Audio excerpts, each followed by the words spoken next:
Welcome to ঝুলি পড়না। এসছিলাম ডুমুরজলার উল্টো দিকে একটা বিয়ে বাড়িতে, ইনভিটেশন প্লাস একটা ছোটখাটো কাজও ছিল, কিছু ছবি তোলারও ব্যাপার ছিল। এসে দেখলাম আমার পরিচিত গার্ডেন প্যালেসের ওনার সুনির্মল দাকে, বুঝতেই পারলাম ওনাদেরই ক্যাটারার। কথা বলতে বলতে জানতে পারলাম এই ভেনুটাও নাকি ওনারই, গার্ডেন প্যালেসেরই আরেকটা এক্সটেনশন। গার্ডেন প্যালেস ওই পেছনের বিল্ডিংটা যেখানে আরেকটা বিয়ে বাড়ি হচ্ছে।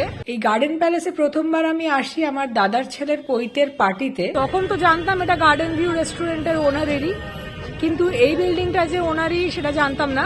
এনাদের খাওয়ার কোয়ালিটি সার্টিফিকেট তো আমি আগেও দিয়েছি, এবারেও ট্রাই করে দেখি কেমন খাবার দাবার। গার্ডেন প্যালেস তো আমি একবার গেছি, তাই একবার এই ভেন্যুটাও ঘুরে দেখলাম। নিচে খুব সুন্দরভাবে বর আর কনের বসার আলাদা আলাদা জায়গা, আর ভীষণ সুন্দরভাবে ডেকোরেট করা।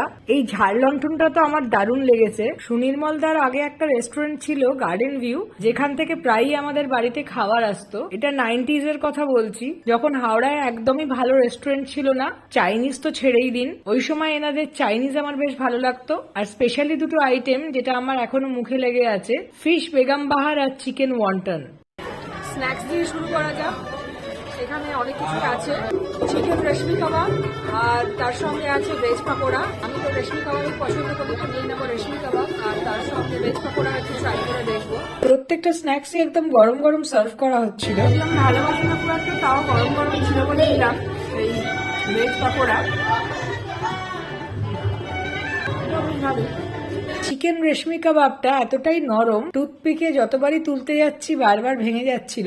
এই আমার ফেভারিট রেশমি কাবাব, চিকেন রেশমি কাবাব, গরম গরম এসছে, নোয়াও ছিল।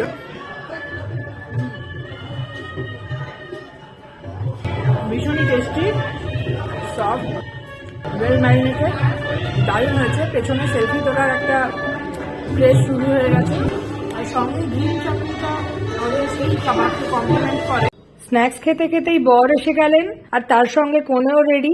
শুরু হলো আশীর্বাদের পর্ব। আমার ছোট্ট একটা কাজ ছিল, আর তারপর আরেকটা অন্য জায়গায় যাওয়ার ছিল, তাই চট করে আমি একটু ওপরের দুটো ফ্লোর আর মেনুগুলো একটু দেখে নিলাম।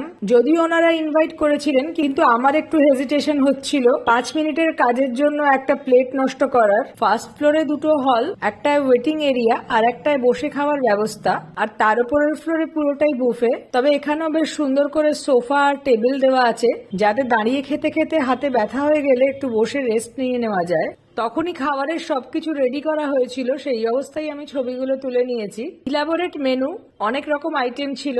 এনাদের খাবার পছন্দ হলে ভিডিওটা পজ করে একে নাম্বারটা নোট করে নিতে পারেন। পরিষ্কার পরিচ্ছন্নভাবে সাজানো স্যালাড, গরম গরম কুলচা বানানো, আর এই কিমা চানার কন্টেনারটা খুলে সারা ঘর গন্ধে ভরে গিয়েছিল। খাবারের গন্ধতেই বোঝা যাচ্ছিল খাবারের কোয়ালিটি। কিমা চানার সঙ্গে যারা ভেজ তাদের জন্য নর্মাল চানা ছিল।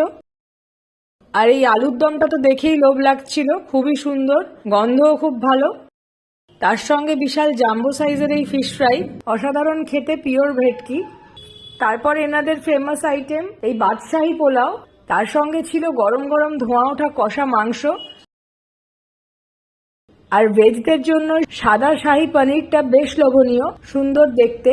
চাটনি পাঁপড় তো ছিলই, তার সঙ্গে ছিল এনাদের স্পেশাল ডেজার্ট। এই দুটো ডেজার্ট আমি আমাদের বাড়ির ফাংশনে খেয়েছিলাম। হট গোলাপ জামুন আর এই স্পেশাল বাটারস্কচের ফ্লেভারওয়ালা ক্রিমি সন্দেশটা মুখে দিলেই জাস্ট মিলিয়ে যায়। আর তার সঙ্গে ছিল পান আর জল। নিচে নেমে দেখলাম রেজিস্ট্রি ম্যারেজ শুরু হয়ে গেছে, আর নিচের ফ্লোরেই একটা কর্নারে চলছিল স্পেশাল একটা জিনিস বানানো। বয়স্ক থেকে বাচ্চা সেখানে সবার ভিড়। আমিও উঁকি মারলাম, দেখলাম বানানো হচ্ছে টুটি ফ্রুটি আইসক্রিম, একটা ফ্রুট কাস্টার্ডের ওপর 2-in-1 ice cream, wafers, dry fruit সবকিছু মিলিয়ে ওপর থেকে একটা স্ট্রবেরি সিরাপ দিয়ে গার্নিশ করে সঙ্গে সঙ্গে বানিয়ে দিচ্ছিল এই টুটি ফ্রুটি আইসক্রিম। খাবার না খাই, তবে আইসক্রিম তো ছাড়া যায় না। সবসময় তো আমি খাবারের রিভিউ দিই, যেটা আপনারা হয়তো বিশ্বাস করেন বা করেন না। তাই এবারে কিছু অপরিচিত ইনভাইটেড গেস্টদের কাছ থেকে জেনে নিলাম ওনাদের খাবার সম্বন্ধে ফিডব্যাক।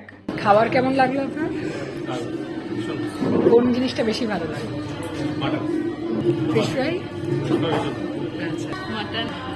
বাচ্চা থেকে বয়স্ক সবাই আইসক্রিম এনজয় করছিল। আইসক্রিম খেয়েছো? আমি তো লজ্জাই কেন। কেমন লাগলো খাবার? দারুণ। কেমন লাগছে? ভালো লাগে। আচ্ছা, সুন্দর হয়েছে। আচ্ছা, মাটন ভালো ছিল। এই ক্যাটারার আগে ট্রাই করেছেন? এই ক্যাটার না ট্রাই করেছে, তবে খুব ভালো হয়েছে। কোনো কাজ হলে এদেরকে নিশ্চয়ই রাখবো। তাই খেয়ে নিলাম এই স্পেশাল টুটি ফুটি আইসক্রিম। আমি তো এমনি ওই গোল্ডেন ক্যাটারের ফ্যান ছিলামই, দেখলাম বাকি লোকেদেরও বেশ পছন্দ হয়েছে এনাদের খাবার। Thank you, please subscribe my channel, do comment and share.